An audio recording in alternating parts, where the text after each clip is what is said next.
داواکەم لە خوای گەورە ئەم مەجلیسەمان بەخێر بگێڕێ ئینشاءڵڵا وەخێر بێنێتە ڕێی هەردوو لە هەم کاک طالب و هەم ئەو پیاوە بەڕێزەش و کاک هادی و ساکارخان ئینشاءڵڵا لەسەر خێر و سەلامەتی خوای گەورە دایان بەسرێنێ.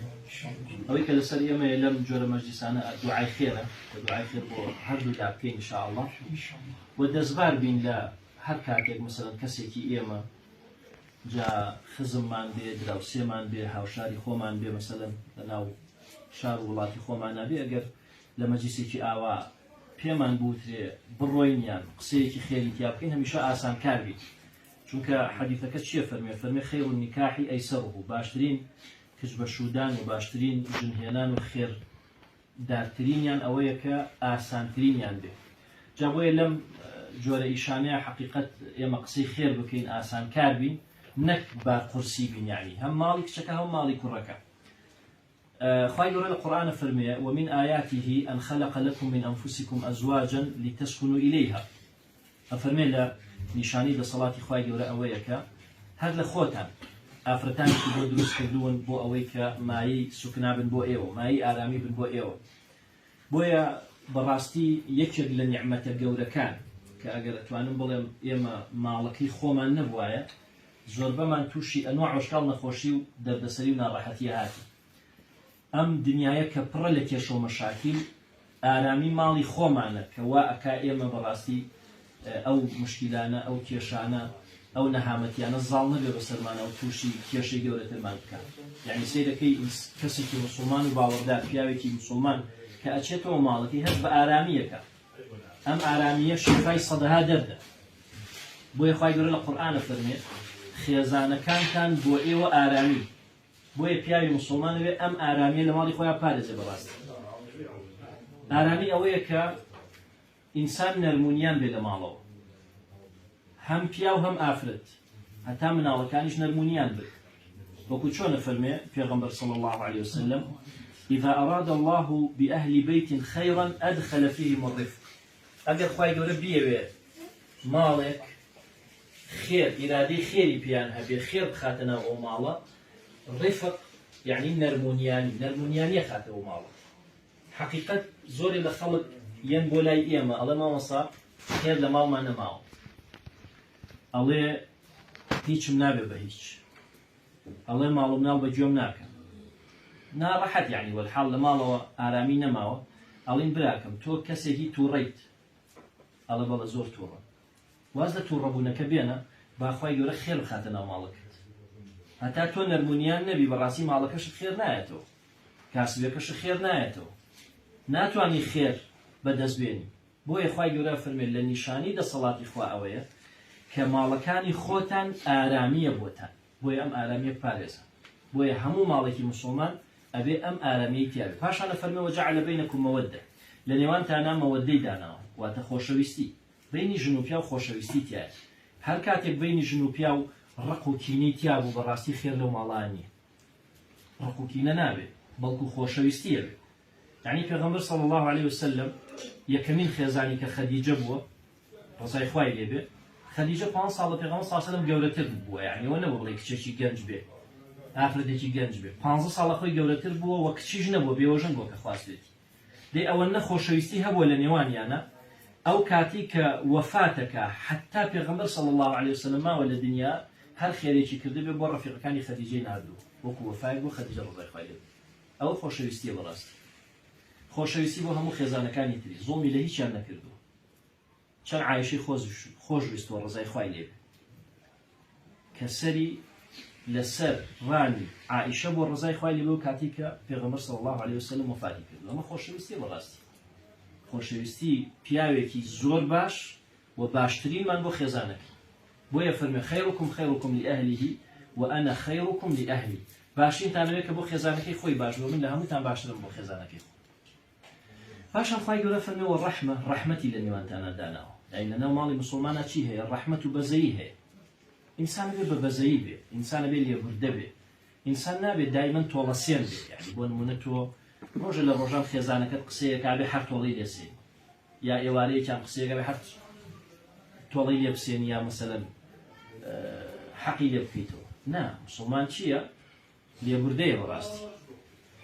بۆچی لێبوردەبی بۆی خوای گەورە لێبوردەبێ بەرامبەر بۆچی بەڕەحمی تا خوای گەورە بەڕەحم بێ وەکو حەدیثەکە فەرمێ ئیرحەموا من فی الأرض یەرحەمکم من فی السەما ڕەحم کەن بۆی لەسەر زەویایە خوای گەورە ڕەحمتان پێیەکا کە لە ئاسمان وەی ئەم سێ شتە براکانم سێ نیعمەتی زۆر گەورەی بەهۆی ژنهێنانەوە بەهۆی زەواجەوە ئێمە دەستمانەکەوێ یەکەم ئارامی دووهەم خۆشەویستی و سێهەمینیش بەزەیی لە ماڵی هەر کەسێکا بێ خوای گەورە فەرمێ ئین فی ذلک لآیات لقوم یتفکرون ئەمە بەڕاستی ئاەتێکە و نیشانەیەکە بۆ کەسێکە بیر بکاتەوە عەقڵی خۆی بخاتە ئیش قسەیەکی ترم ئەوەیە کچەکانمان بین بە کێ یعنی کە تۆ کێ هەڵەبژێری بۆی کە کچەکەتی بیت برای گەورەی کێ هەڵەبژێری بۆی کە خوشکەکەتی بیت پرسوڕات پێیەکەن کێ لە ناو عایلەکەتانە یعنی کچێکە کێ بێتە داوای بی بە کێ ئەفەرمێ پێغەمبەر صلی الله عليه وسلم إذا جاءكم من ترضون دينه وخلقه فزوجوه ئەگەر پیاوێک کوڕێک کەسێک هاتە داوای کچەکانتان لە دووشتی ڕازی من کچەکانتانی بن إن لم تفعلوا تكن في الأرض فتنة وفساد كبير ولا حديث كتير وفساد عريض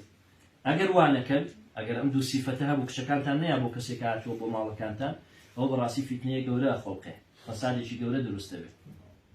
ئەفەرمێ ترضون دينه لدين الرازي وخلقه ولا أخلاق شي الرازي دين وأخلاق دوشتن براسي لقريدراون بيكو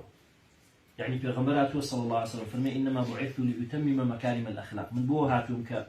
كروشتي برز بلاو كمو بويا أو كسي كهاتشان يدين دارج بي كروشتي ناشرين بولا ناو كومالغيا كسي يقيزونا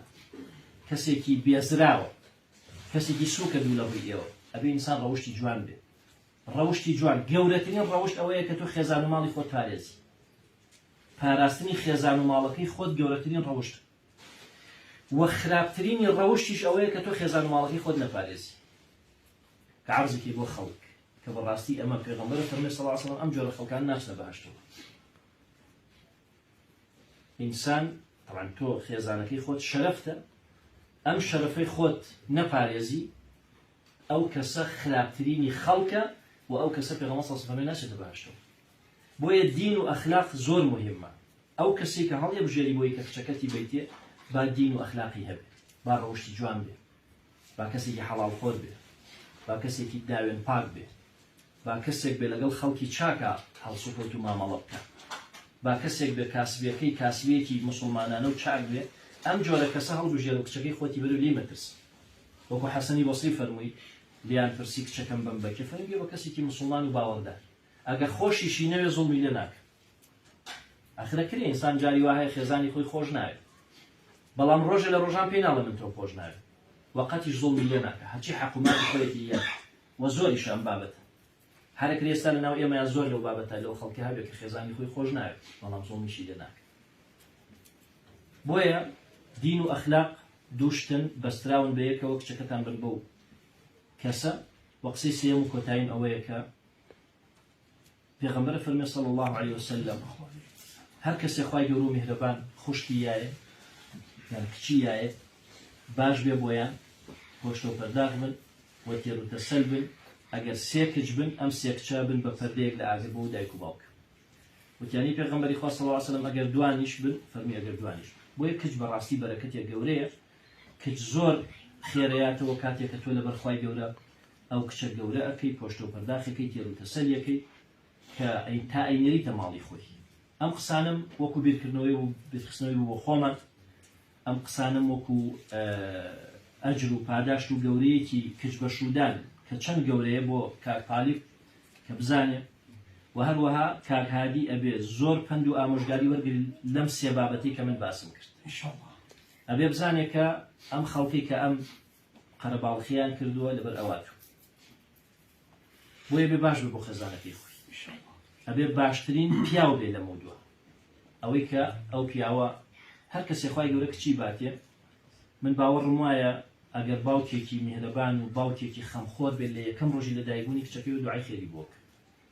و خەمێتی ئەم کچەکە گەورە بوو کێ ئەیخوازە و بیا بە کێ دڵی خۆش بێ باوک ئەمە هیوایەتەکەیەتی ئێمە هیوادارین ئەو پیاوە بەڕێزە ئەو کەسە بێ کە باوک یا باوکی ئەو کچە باشە تا ئێستا تەمەنای کردو ئاواتە خواز بوو دواكم لخواي قوله نسأل السلامة إن شاء الله دائما مزدني پیرۆزیان کالەیەک وە خێر بێنێتە ڕێی ئەوان و ئێمەش و هەموو لایەکمان و خوای گەورە بەرەکەت خاتە ئەم ماڵ و ماڵی هەمومانەوە والحەمدولله